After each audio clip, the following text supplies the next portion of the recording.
नमस्कार विद्यार्थियों, 10वीं क्लास में साइंस सब्जेक्ट में फिजिक्स विषय को लेकर मैं दुर्गेश शर्मा ऑनलाइन क्लास में आप सबका स्वागत करता हूं। कल हमने जो टॉपिक करवाया था वो था विद्युत परिपथ और उसके अवयव और उनके क्या प्रतीक होते हैं वो बताया था। आज का जो हमारा टॉपिक है बहुत ही ज़्यादा इम्पोर्टेंट टॉपिक है जो कि एग्जाम में आता ही आता है और सीखने की दृष्टि से भी काफ़ी इंपॉर्टेंट है और आगे वाला चैप्टर जो है वो इसी टॉपिक से रिलेटेड है और उच्च कक्षाओं की अगर बात करें तब भी ये टॉपिक काफ़ी इंपॉर्टेंट है। तो आज का जो हमारा टॉपिक है वो है ओम का नियम। ध्यान देना, ओम का नियम।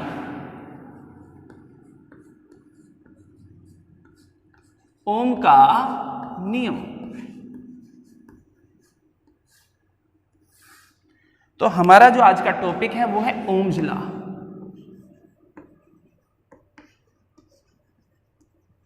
ध्यान देना, ओम का नियम। तो देखो ओम का नियम क्या है। ओम कोई भारतीय वैज्ञानिक नहीं था, कोई ओम प्रकाश नहीं था, वो उसका नाम था सर साइमन ओम। सर साइमन ओम एक जर्मन वैज्ञानिक था। इसमें एच साइलेंट होता है, ओ हम जैसे ऋतिक रोशन है लेकिन इसका नाम एच से स्टार्ट होता है, उसी तरीके से ओहम है लेकिन ओम कह देते हैं हम उच्चारण में। उसी तरीके से अगर मैं बात करूं तो एक ओम्सला, ये एक जर्मन वैज्ञानिक थे सर साइमन ओम। सन 1827 में इन्होंने विद्युत धारा और विद्युत विभव, ये जिसे या हम ये कह सकते हैं विद्युत विभवांतर, दोनों में एक रिलेशन को ढूंढा, क्योंकि विद्युत धारा और विद्युत विभव दोनों को परिभाषित किया जा चुका था, दोनों के बारे में पता था। तो सर साइमन ओम ने अपने अनुसंधान में ये देखा कि विद्युत विभव और विद्युत धारा के मध्य संबंध क्या है, रिलेशन क्या है, what is the relation between the electric current and electric potential difference.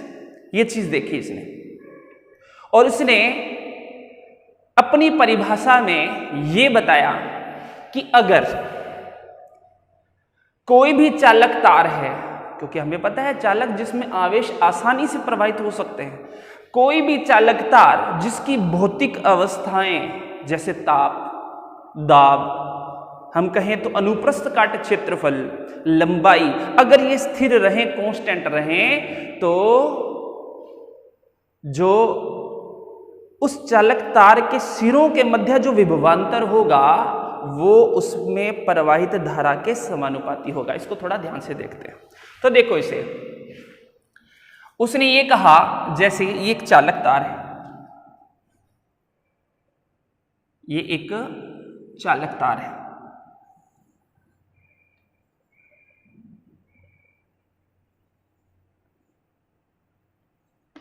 ये एक चालक तार है और इसका ये अनुप्रस्थ काट क्षेत्रफल है।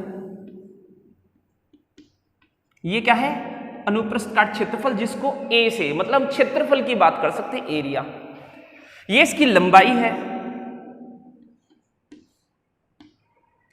और इस तार को एक समान ताप पर रख रखा है। ऐसा नहीं है कि ये तार ऐसा है जिसे आधे भाग पर तो इसमें धूप पड़ रही है और आधे भाग पर ये छांव में रखा हुआ। बिल्कुल एक समान ताप, टेम्परेचर भी एक समान होना चाहिए और इस पर जो प्रेशर है, चाहे हवा का हो चाहे किसी और चीज का हो, वो भी समान होना चाहिए, तभी हमारी ये परिभाषा शुद्ध रूप में बनती है। और उसने क्या परिभाषा कहा, ओम का नियम क्या था? यदि नियम क्या है, यदि पदार्थ या चालक की भौतिक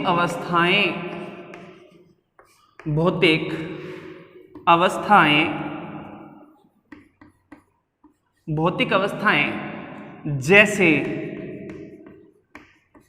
ताप, जिसे टेम्परेचर कहते हैं, दाब, जिसे प्रेशर कहते हैं, अनुप्रस्थ काट क्षेत्रफल, अनुप्रस्थ काट क्षेत्रफल, या फिर हम कहें लंबाई आदि स्थिर हों, आदि स्थिर हों,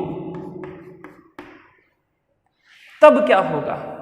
तब इस चालक के सिरों के मध्य जो विभवांतर होगा, जिसे हम V से डिनोट करते हैं, चालक के सिरों के मध्य विभवांतर V, जिसका मात्रक वोल्ट होता है, V इस चालक में प्रवाहित धारा के समानुपाती होगा, I, जहां पर I जो है मैंने धारा को लिया है, तो V समानुपाती क्या होता है? I होता है। तो ये नियम दिया था सर साइमन ओम ने 1827 में, तब जब उसने V और I के मध्य एक संबंध स्थापित किया था। लेकिन अब बात आती है इसके एक्सपेंडेशंस की। तो देखो फिर क्या हुआ, जब कहा कि अगर I का मान बढ़ेगा तो V का मान भी बढ़ना चाहिए, V का मान भी बढ़ेगा, क्योंकि जैसे जैसे जो आवेश हैं बहुत तेज गति से बहेंगे, या आवेश जो है उनके मतलब एकांक समय में प्रवाहित आवेशों की मात्रा जितनी ज्यादा होगी, V का मान, विभव का मान उतना ज्यादा होगा। लेकिन ये तो समानुपाती है, बराबर के लिए हमें एक स्थिरांक की जरूरत पड़ेगी। तो क्या हुआ, V जब बराबर की, V किसके बराबर होगा? ये तो पता है हमें कि भी आवेश प्रवाह की दर जितनी ज्यादा बढ़ेगी, विभव का मान उतना बढ़ेगा, लेकिन बराबर कब रहेगा? तो उसके लिए एक स्थिरांक जो कि इसके बराबर होता है, इसके बारे में बताया गया। जहां R क्या है, जहां R क्या है? एक स्थिरांक है, स्थिरांक कह देते हैं, नियतांक कह देते हैं, कांस्टेंट कह देते हैं। R एक स्थिरांक है और इस R को क्या कहते हैं? चालक या पदार्थ का प्रतिरोध, चालक या पदार्थ का प्रतिरोध कहते हैं। और ये जो फॉर्मूला है बहुत इंपॉर्टेंट फॉर्मूला है, ये जो फॉर्मूला है काफी इंपॉर्टेंट फॉर्मूला है, जिसे ओम का सूत्र कहते हैं। V बराबर RI या V बराबर IR, जहां R स्थिरांक है, इसे चालक का प्रतिरोध कहते हैं। अगर इस सूत्र को थोड़ा सा और मॉडिफाई करें तो देखो, तो R बराबर V बटे में I, R बराबर में क्या हो जाएगा? V बटे में I। तो R क्या है? चालक तार का प्रतिरोध है। तो यहां से एक नई फिजिकल टर्म, जिसे कहे कि भौतिक राशि का निर्माण होता है, जिसे प्रतिरोध कहते हैं। और प्रतिरोध एक नियत वैल्यू है, V का मान जितना ज्यादा होगा I का मान इस हिसाब से होगा कि R का मान फिक्स रहेगा। अगर V का मान 100 है तो I का मान 10 है, तो R का मान कितना हो गया? 10 हो गया। यदि ऐसा हो गया कि इसका मान अगर 20 हो गया, I का मान यदि 20 हो गया, तो इसका मान कितना हो जाएगा? 200 हो जाएगा। आंसर 10 ही आएगा, क्योंकि R का मान 10 ही रहेगा, एक फिक्स रहेगा, एक नियतांक रहेगा। तो R का मान V और I, जो V है इसके अनुपात के बराबर होता है, जो कि एक नियत राशि है। तो ध्यान देना। तो ये तो हो गया ओम का नियम। तो दोबारा बता देता हूं ओम का नियम, जो कि काफी इंपॉर्टेंट है। ओम का नियम मैंने बताया, इसके बाद जो नोट्स हैं वो PDF रूप में अपनी वीडियो के साथ भेजूंगा, तो बच्चे उन नोट्सों को पढ़ लें। बाकी अगर नोट करना चाहते हैं तो इतना भी इनफ है, लेकिन रही बात थ्योरी की तो उसको थोड़ा ध्यान से सुने। तो सर साइमन ओम ने, या फिर हम कहें जर्मन वैज्ञानिक सर साइमन ओम ने सन 1827 ईस्वी में विद्युत धारा और विद्युत विभव के मध्य एक संबंध स्थापित किया। और इस नियम के अनुसार, अब आती है परिभाषा जो कि काफी इंपॉर्टेंट है, यदि किसी चालक तार की भौतिक अवस्थाएं जैसे ताप, दाब, अनुप्रस्थ काट क्षेत्रफल, लंबाई आदि, और भी चीजें हो सकती हैं, आदि स्थिर रहें, इनके मान में परिवर्तन ना हो, एक समान रहें, तब उस चालक तार के सिरों के मध्य जो भी विभवांतर होगा वो इस चालक में प्रवाहित धारा के समानुपाती होगा। तो V समानुपाती I, v बराबर की बात करें तो एक नियतांक हमें प्राप्त होता है जिसे r कहते हैं। r एक स्थिरांक है, एक नियतांक है, कांस्टेंट है, और ये r चालक तार का क्या कहलाता है? प्रतिरोध कहलाता है। और जो फाइनली सूत्र है r बराबर v बटे में i। ठीक है, तो ये चीज हो गई, इसको नोट करें।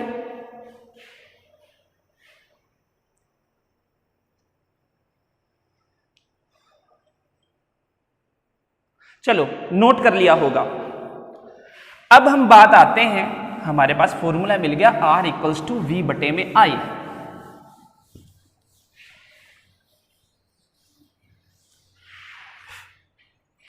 अब आता है चालक तार का प्रतिरोध या चालक का प्रतिरोध। चालक का प्रतिरोध जिसे इंग्लिश में कहते हैं रेजिस्टेंस ऑफ द कंडक्टर। तो देखो इसे, अभी हमने फॉर्मूला देखा R इक्वल्स टू V बटे में I। ये तो क्या है? सूत्र, फॉर्मूला है। ये क्या है? फॉर्मूला। लेकिन बात आती है इसके मात्रक की। इसका मात्रक क्या होगा? इसकी यूनिट क्या होगी? जैसे हमने बताया विद्युत धारा का मात्रक एम्पीयर होता है, विद्युत धारा को एम्पीयर में मापते हैं, या फिर हम कहें विद्युत विभवांतर को वोल्ट में मापते हैं, द्रव्यमान को या भार को हम किलोग्राम में मापते हैं। उसी तरीके से प्रतिरोध को किस में मापा जाता है वो भी देख लेते हैं, क्योंकि हमें अगर हम एक दूसरी परिभाषा देखें प्रतिरोध की, तो किसी भी चालक के सिरों पे विभवांतर और उसमें प्रवाहित धारा का जो अनुपात है वो क्या कहलाता है? प्रतिरोध कहलाता है। बहुत सी परिभाषाएं बन सकती है अकॉर्डिंग टू द फॉर्मूला। चलो अब इसका मात्रक देखते हैं। अब देखो हमें पता है V का मात्रक होता है वोल्ट। क्या होता है? वोल्ट। और I का मात्रक होता है एम्पियर, पहले बता चुका हूं। तो वोल्ट प्रति एम्पियर, प्रतिरोध का जो मात्रक होता है वोल्ट प्रति एम्पियर। लेकिन वोल्ट प्रति एम्पियर तो दूसरे जो सूत्र मतलब R जिस सूत्र से बना है, जिस अनुपात से बना है वो है, लेकिन इसको एक सिंगल टर्म में अगर इसका हम मात्रक की बात करें तो वो होता है ओम। क्या होता है? ओम। तो ध्यान देना, ओम बराबर वोल्ट प्रति एम्पियर होता है, प्रतिरोध को ओम में मापा जाता है। ठीक है, तो अगर हम ओम की बात करें तो वोल्ट। तो अब एक ओम की परिभाषा आती है, ये भी एग्जाम में आ चुकी है। एक ओम की परिभाषा क्या होगी? एक ओम की परिभाषा, इसे सभी स्टूडेंट अपने आप लिखेंगे, मैं तो केवल बताऊंगा। तो देखना एक ओम की परिभाषा क्या होगी। एक ओम की बात करते हैं, ये रहा एक ओम। तो देखो एक ओम क्या होगा? यदि किसी चालक तार में, यदि किसी चालक तार में 1 एम्पियर धारा प्रवाहित करने पर, यदि किसी चालक तार में 1 एम्पियर धारा प्रवाहित करने पर उसके सिरों पर विभवांतर 1 वोल्ट हो तो उसका प्रतिरोध 1 ओम होगा। तो परिभाषा क्या लिखोगे? यदि किसी चालक में 1 एम्पियर धारा प्रवाहित करने पर उसके सिरों के मध्य 1 वोल्ट का विभवांतर उत्पन्न हो तो उसका जो प्रतिरोध होगा वो 1 ओम ही होगा। 1 ओम इजिकल्स टू 1 वोल्ट अपॉन में 1 एम्पियर। तो परिभाषा अपने आप तुम लिख सकते हो, नेक्स्ट में लिख लेना। ठीक है, चलो ये तो हो गया ओम।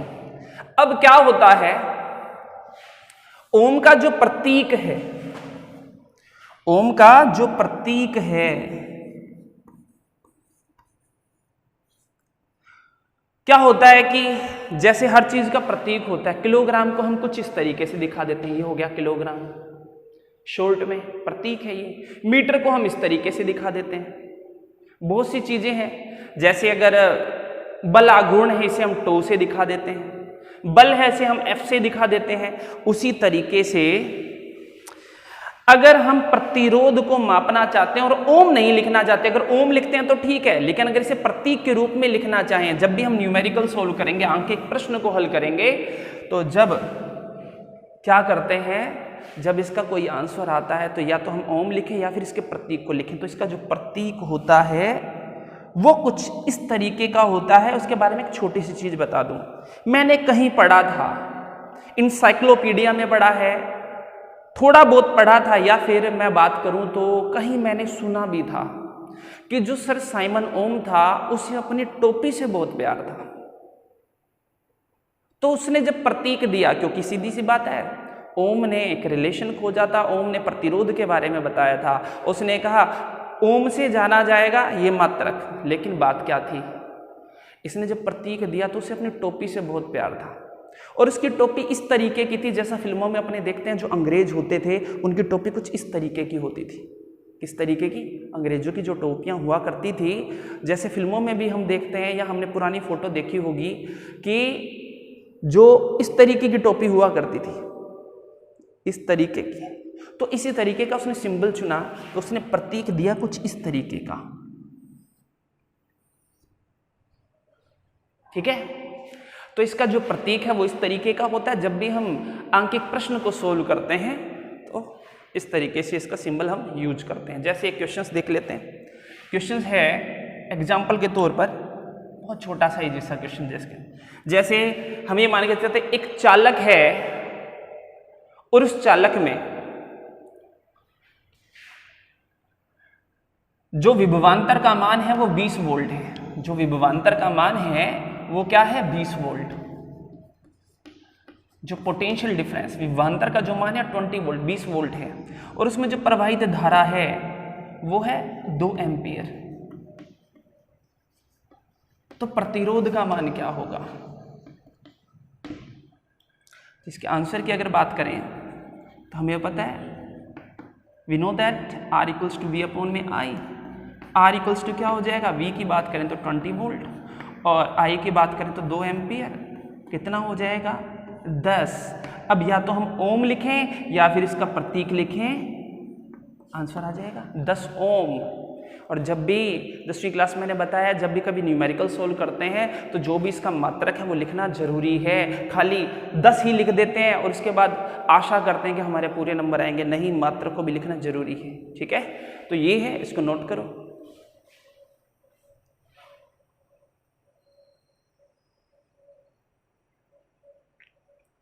चलो लिख लिया होगा। अब हम बात करते हैं, क्योंकि हम ओम के नियम को समझ चुके हैं तो हमें पता चला प्रतिरोध एक नियतांक है। प्रतिरोध क्या है? एक नियतांक है, एक स्थिरांक है, जो कि R equals to V upon में I होता है, इसका मात्रक ओम होता है। लेकिन हम ये भी तो देखें ना, प्रतिरोध है क्या? प्रतिरोध को अगर हम भौतिक अवस्था में देखें तो क्या चीज है, इसका काम क्या है, कैसे V और I को प्रभावित करता है, तो इसको देखेंगे हम। तो प्रतिरोध देख लेते हैं। प्रतिरोध जिसे क्या कहते हैं? रेजिस्टेंस।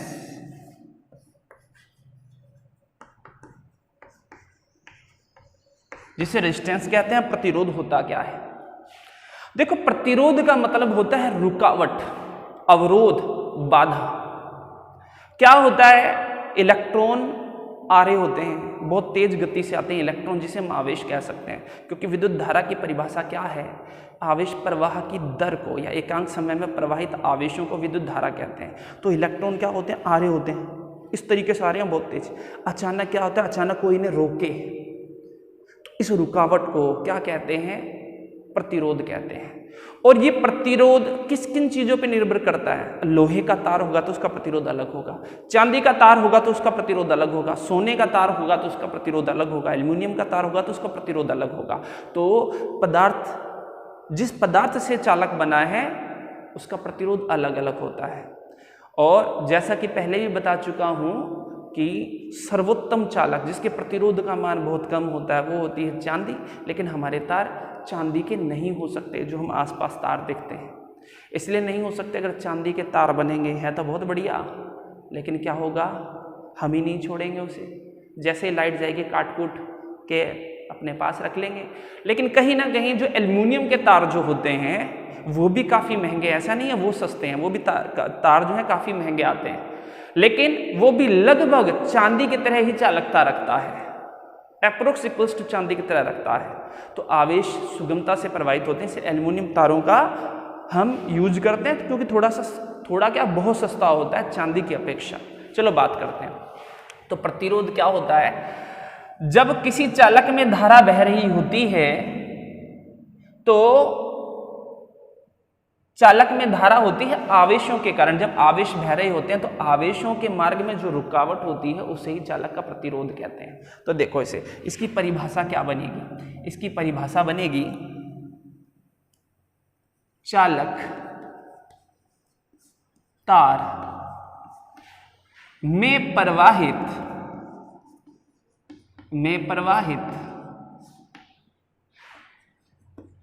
धारा के मार्ग में उत्पन्न अवरोध या रुकावट क्या कहलाती है?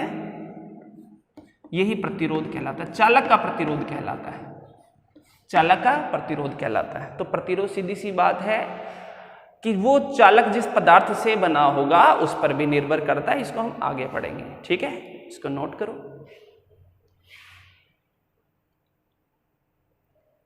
चलो अब हम बात करते हैं, इसमें एक चीज और बता दूं, जो प्रतिरोध होता है वो चालकता के व्युत्क्रमानुपाती होता है। चालकता का मतलब जितना ज्यादा प्रतिरोध होगा धारा उतनी ही कम बहेगी,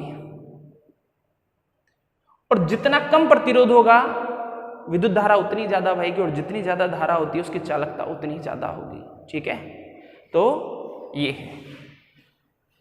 चलो इसके बाद हम फिर दोबारा ओम के नियम पर आते हैं। अब हम प्रतिरोध को भी पढ़ चुके हैं।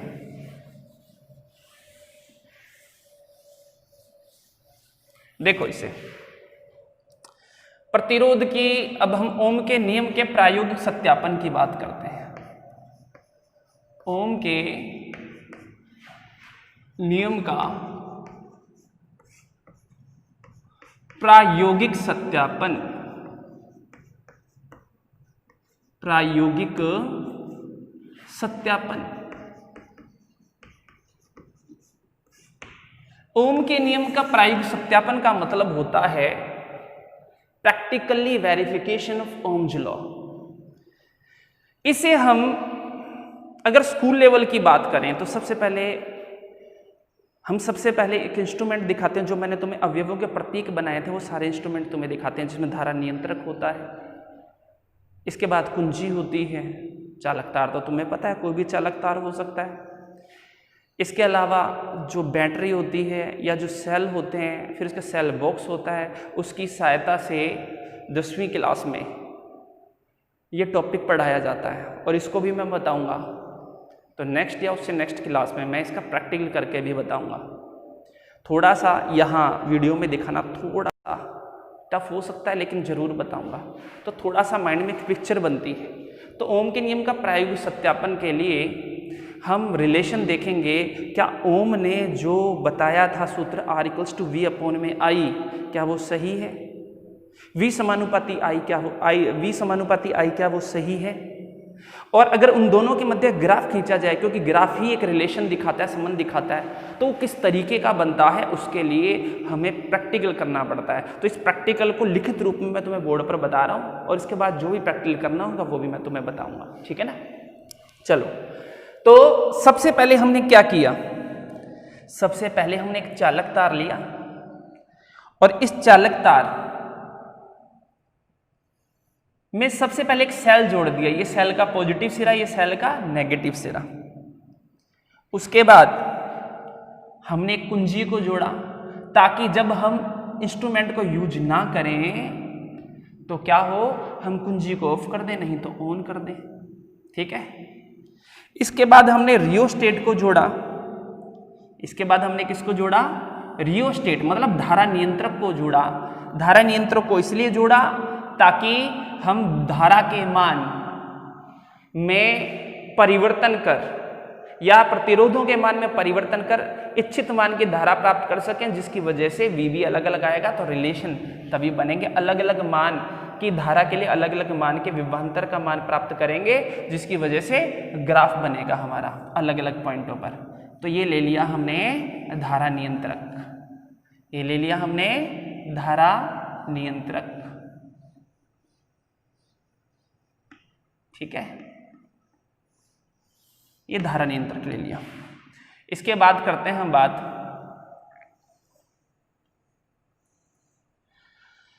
यहां पर हम क्या लें, एक बल्ब ले लेते हैं, एक बल्ब ले लेते हैं, बल्ब का प्रतीक होता है। इसके बाद एक बाह्य प्रतिरोध ले लेते हैं और बाह्य प्रतिरोध के समांतर क्रम में वोल्टमीटर,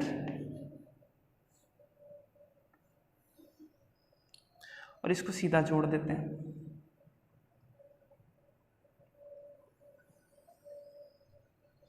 इसको सीधा जोड़ देते हैं, ठीक है। एक विद्युत धारा का मान प्राप्त करने के लिए हम एक एमीटर और जोड़ देते हैं। ये सारे प्रतीक मैं बता चुका था, उसमें बल्ब को भी तुम ऐड कर सकते हो। ये बल्ब होता है इलेक्ट्रिक बल्ब, ये अमीटर, ये वोल्टमीटर। अब देखो, इसे धारा नियंत्रक को RH से दर्शाते हैं, कुंजी को K से दर्शाते हैं, इसको बैटरी को E से दर्शाते हैं। ये है अमीटर, ये है विद्युत बल्ब, ये है विद्युत बल्ब, और ये है वोल्टमीटर, और ये बाह्य प्रतिरोध है कोई भी R। तो देखो, इसे इसके बारे में बताऊं, और एक ध्यान देना, विद्युत धारा को दिखाना बहुत जरूरी है। अगर कुंजी ऑन है तो विद्युत धारा पॉजिटिव से नेगेटिव की ओर बहती है। ये धारा इस तरीके से बह रही है, ठीक है, ध्यान देना। अब बात करें, यह है ओम के नियम का प्रायोगिक सत्यापन।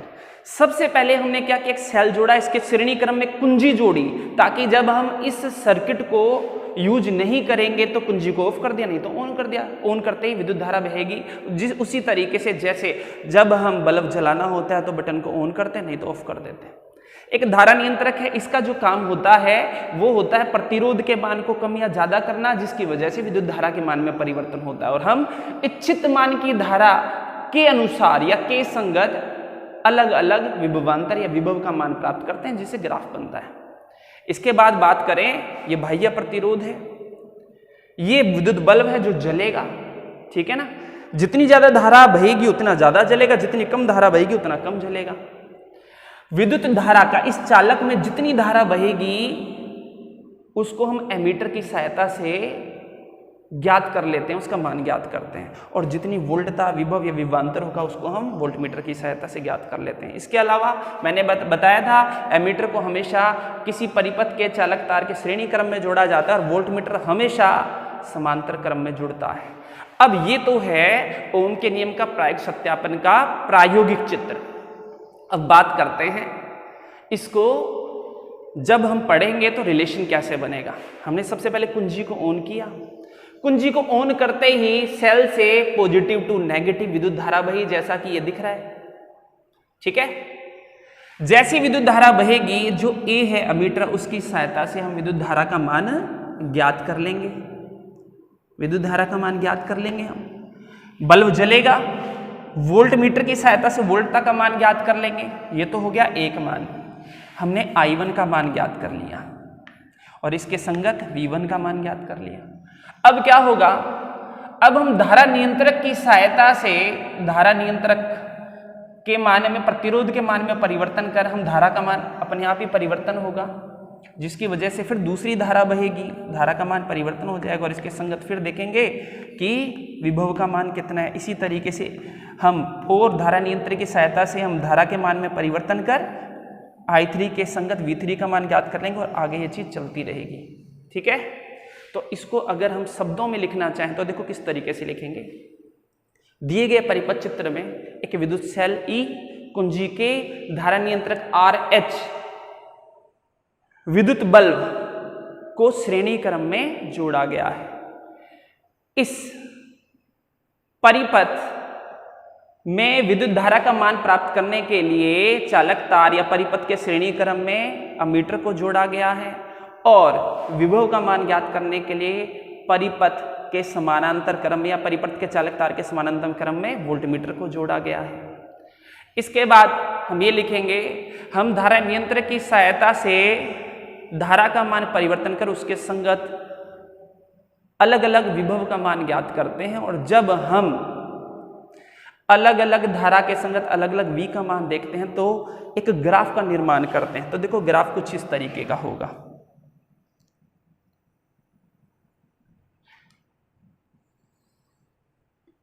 ये है v और ये है I, मतलब धारा जो कि वोल्ट में है, और ये एम्पियर में है। और जब हम देखते हैं हमने एक मान प्राप्त किया इस तरीके से, तो ये है V1 और ये है I1। उसी तरीके से दूसरा मान प्राप्त किया, ये है V2 और ये है I2। उसी तरीके से तीसरा मान प्राप्त किया, ये है V3 और ये है I3। तो हम देखते हैं ये किसको शो करता है, R को। और हम यहाँ देखते हैं कि जो R है वो V अपॉन में I या V समानुपाती I है।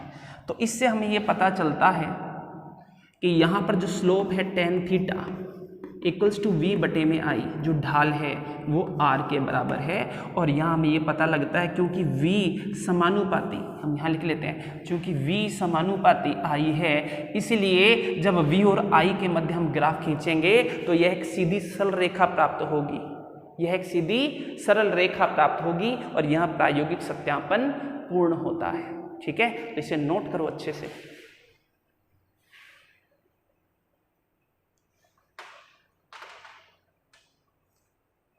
तो आज की वीडियो में इतना ही। अगली वीडियो में भी हम इसके आगे के टॉपिक पढ़ेंगे। तब तक ये टॉपिक तुम बहुत अच्छे से तैयार करने, और कोई भी डाउट हो तो मुझसे पूछना है। ठीक है, तो धन्यवाद।